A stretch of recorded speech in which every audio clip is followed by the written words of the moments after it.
Hoje, a gente vai mergulhar fundo na rotina de um profissional fora da curva. Vamos acompanhar um dia na vida de Luiz Peixoto, um advogado sênior, para entender na prática como ele transforma o caos do dia a dia em um método de trabalho impressionante.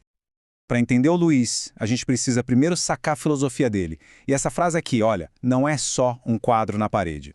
É basicamente o sistema operacional que roda na cabeça dele e guia cada decisão, cada ação profissional que ele toma. E essa filosofia toda, ela se reflete no ambiente de trabalho.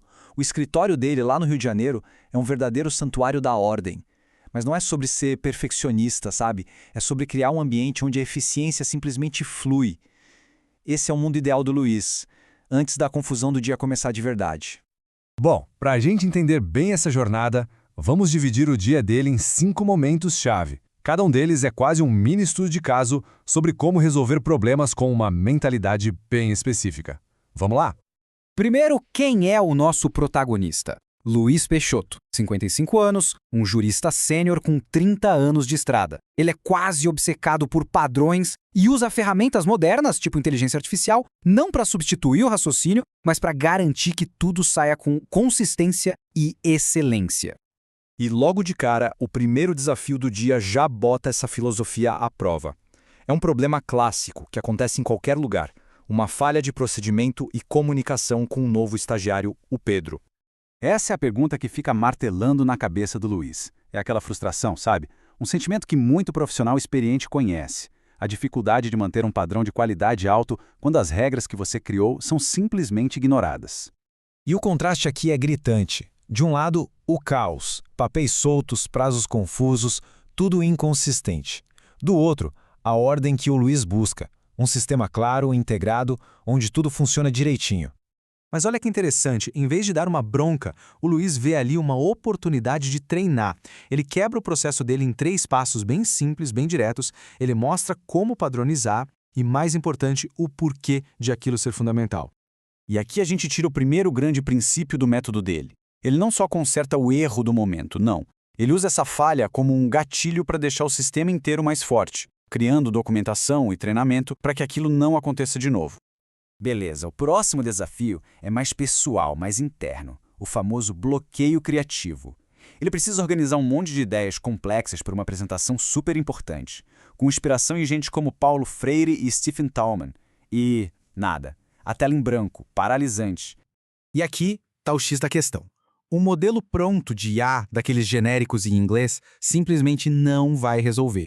Ele precisa de nuances, da terminologia jurídica específica do Brasil, do nosso contexto cultural.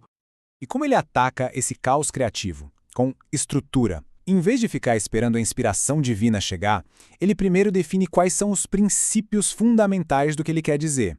Aí sim, ele usa a tecnologia como uma ferramenta para executar a visão dele, e não o contrário. Ele adapta um prompt para gerar um esqueleto, uma estrutura inicial, que ele depois vai refinar. E isso nos mostra de forma brilhante o segundo princípio. A estrutura, gente, não é inimiga da criatividade. Pelo contrário, ela pode ser a melhor amiga, dando aquele andaime, aquela base necessária para as grandes ideias finalmente saírem do papel. Agora a gente chega no maior desafio do dia. Uma tarefa de altíssimo volume, altíssima pressão, que vai levar os sistemas do Luiz ao limite. 20 relatórios judiciais urgentes para um cliente importantíssimo. Pensem na escala disso. 20 relatórios. Uma tarefa que, feita manualmente, levaria horas de um trabalho repetitivo, cansativo e, o pior de tudo, super sujeito a erros. E aqui a gente vê a tensão na cabeça dele. De um lado, o medo. E se a automação falhar e estragar a consistência que eu tanto valorizo? Do outro, a aversão total a um trabalho manual e ineficiente. É o grande dilema do profissional moderno.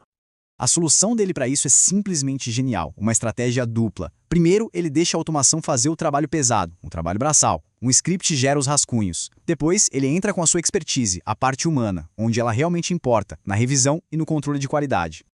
E essa revisão manual dele não é só passar o olho, não. Ele checa a clareza da linguagem, a estrutura, a precisão das referências legais e se tudo está dentro do padrão do escritório. São coisas que exigem um olhar treinado, um discernimento que só um especialista tem.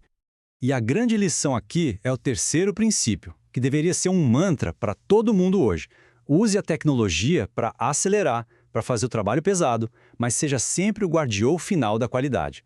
Confie na máquina para a velocidade, mas confie no seu julgamento para a excelência. No final do dia, a satisfação do Luiz não vem da sorte, vem da dedicação total a um método, a uma filosofia de trabalho que o guiou por cada um dos obstáculos que apareceram. Então vamos recapitular. As 3 lições do dia do Luiz, juntas, criam um framework muito poderoso para qualquer profissional que não quer só entregar o trabalho, mas quer entregar com excelência, com consistência e, acima de tudo, com inteligência. No fim das contas, a história do Luiz ensina algo fundamental. A verdadeira ordem no trabalho não é viver num mundo sem problemas, porque, vamos combinar, isso não existe. É sobre ter um sistema forte, uma filosofia, para conseguir lidar com o caos quando ele inevitavelmente aparecer. Isso nos deixa com uma pergunta para refletir.